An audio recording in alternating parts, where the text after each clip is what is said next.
It is imperative that we who believe in love and respect join together, because this really is the only way to make the world a better place. Everything else has been tried and it's not working. And so we need to join together. And that means that we need to join together as Christians and Muslims.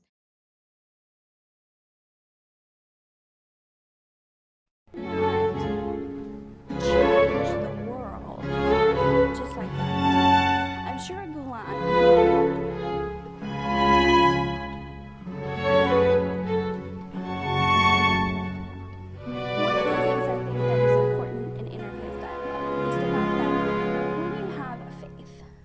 And you are a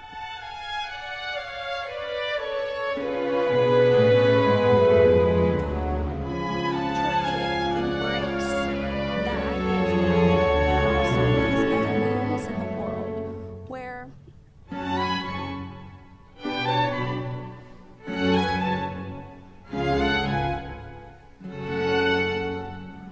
my name is Wendi L.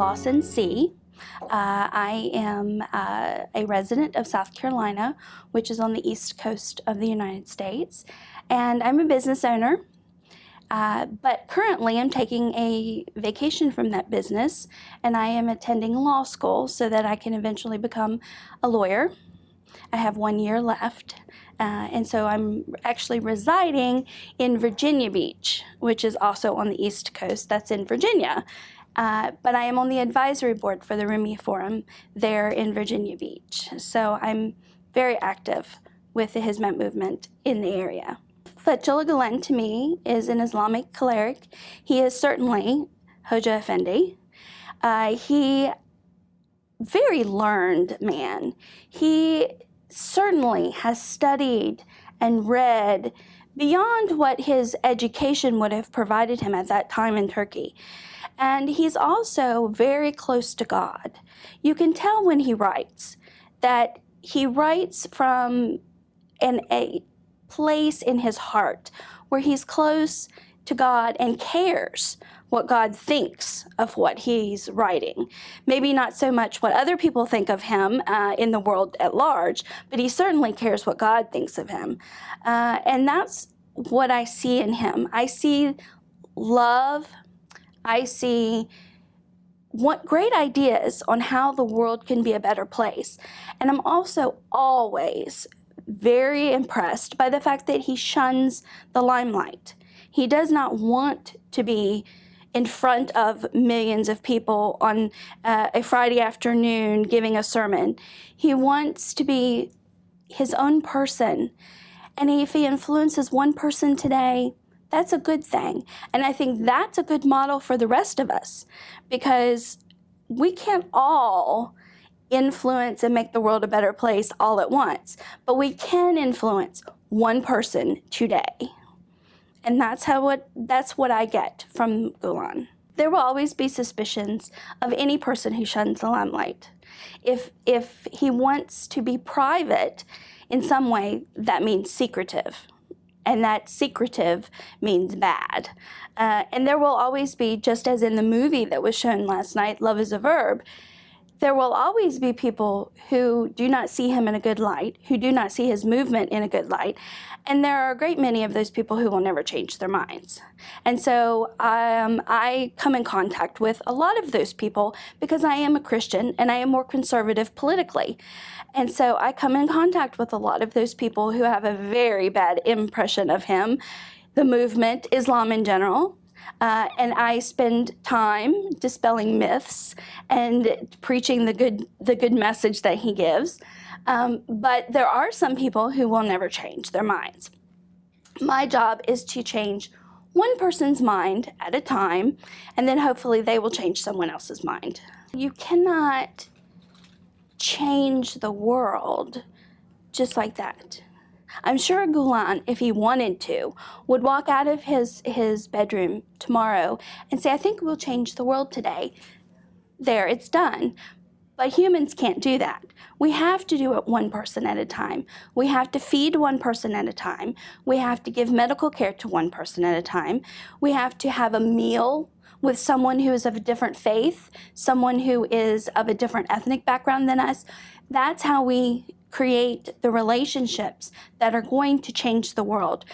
As I said, maybe not within the next 2, 3, 4 years, but certainly within the next generation. There will be a generation of people who are no longer afraid to sit down and have a meal with someone of a different faith or ethnic background. I think because the core of Hizmet is the basic values of every religion. Very few religions would say it is not basic to love people. It's not basic to love the environment and take care of what God has given us. That God has allowed us to be here and breathe, so we really should give something back to Him. I think every religion believes that. And nothing in Gulen's writings or in anything that he says or does contradicts anything that I believe in my Christian faith. And so it's very easy for me to be a part of the Hizmet movement. It's very easy for me to join along with my Muslim brothers and sisters and do some of these things. It is imperative that we who believe in love and respect join together, because this really is the only way to make the world a better place. Everything else has been tried and it's not working. And so we need to join together. And that means that we need to join together as Christians and Muslims. It's good that Christian organizations work for the good of others. It's good that Kimsi Yokmu is essentially an Islamic organization. They work for others. But it's more important that we come together as all peoples in order to do these things. And remember what I said about action. We can sit and have dialogue, and we can drink some tea, but in the end, what are we going to do tomorrow that's going to make a difference? And most of us are not global figures. We do not speak and have many, many newspapers report what we say. And so we have to do individually. I have to invite my Christian friends to have a meal with my Muslim friends. And suddenly they realize, oh, these people aren't really, it's not all about religion. You realize when you sit down and eat, you stop being Muslim and you stop being Christian, and you start talking about children and what's happening at school and your jobs, and you become real people. And that is absolutely imperative for the Hizmet movement. And it's an honor to be a part of it. But we are nothing in truth. God created us, so we wouldn't even be here if it wasn't for Him. He allows me to take that next breath. So we are nothing when it's compared to God. And the only thing that really matters is our relationship to God. And God has very specific ideas on how we should relate to other people. We forget it because we're humans, but I think the Hizmet movement is probably one of the most idealistic parts of this whole Grand Gulen movement, that sort of thing, that we actually can become nothing. And by being nothing, as in compared to those around us, we have created something. And Gulen specifically, Hoji Effendi espouses this as well, because he is not out every week preaching to an arena full of people. He is not out every week saying, making comments, look at me, look at me. It's not about him. He actually leads by being the biggest nothing of the group. He has lowered himself to nothing. He lives in austerity. He lives in his room. He doesn't want material possessions, those types of things. And that is the example. If he were out living this big life, but yet saying at the same time, you should be doing these things, his influence would be hardly anything. But he's simply asking us to do what he does. Do what I do every day, and the world will become a better place. And that's what I'm very happy to be a part of. Certainly, the Hizmet movement has done more for Turkey than probably any advertisement could ever have done for Turkey. Bringing people from various countries to visit Turkey, to see the hospitality, to see the historical aspects, to see the Hizmet movement in action. See, they could have sat in a conference room for hours and told me all about the Hizmet movement. I could have read every one of Gulen's books, every book that's been written about him, but nothing compares to going to Turkey and seeing it in action. You have to see the people actually serving God by following some of the teachings that he gives on love and respect and tolerance.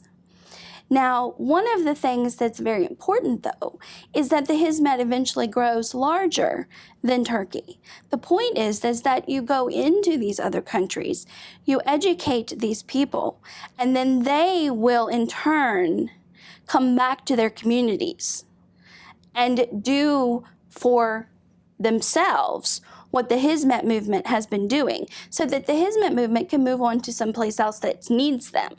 So it's always best that you have the native individual who's grown up there, who has now been wonderfully educated by the Hizmet movement, who may even be able to go to a different country for further education, but they are coming back. And they're becoming the Hizmet movement themselves.